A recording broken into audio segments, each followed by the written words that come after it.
All right, one of the largest challenges in ELR is having enough elevation in your scope to shoot the distances that ELR requires. That's one of the main hurdles that new shooters see. And of course, scopes now are adapting to that, and you have a lot of great scopes that have a ton of elevation built in, over 100 MOA, roughly 30 mils. What I'm talking about today is another option. This is an adjustable inclination mount from EraTac. This is a German company, made in Germany. These are great options. I've used one for years now, and I've always been very pleased with it. This is one I have that I haven't mounted on a rifle yet.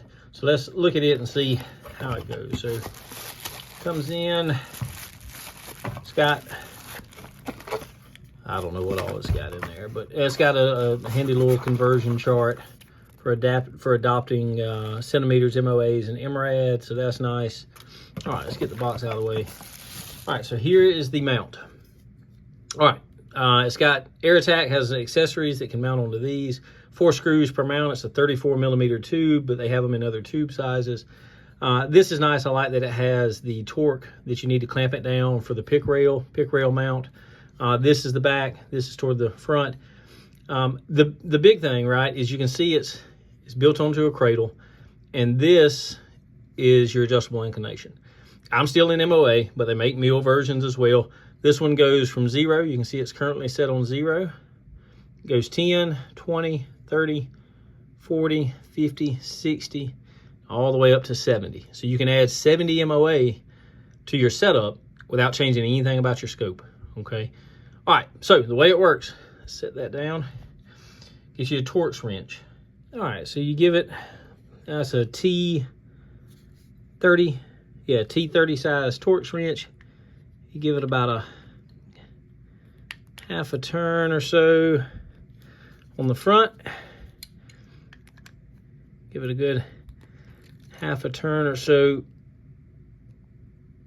on the rear, right? Maybe a full turn on the rear. And now you can see that lets it move and releases it from the base. So now, however much MOA you need, you tilt it, turn it. I've added, get it flat, make sure it's good and flat. 10 MOA, right? 20 MOA. Now essentially, you go around to where you need it, and then when you get it back to where, or you get it where you want it, put it back on, or just put it flat. Tighten the front or the back to where it should be. You want to get it good and snug, but not overly tight. And then tighten the front back to where it should be. And you have added up to 70 MOA in your system. Never had a problem with it, never had a problem with them shifting. The rings have always held really tight. Looking forward to using this one on a project soon. If you want to know more about the EraTac adjustable inclination mount, let me know, and I'll be glad to discuss it. We are going to do a video on mounting options soon and different ways you can add elevation in your rig. If you're curious about weight, since that's an issue on ELR builds, it's not that bad. For what it is, as well built and solid as it is, it adds about 12.2 ounces.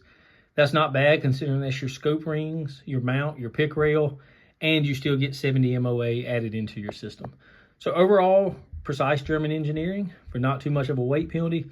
They do run about $500. So it's something to budget into your system if you need the elevation. It's a good option. I've always had really good luck with mine. Thanks for watching.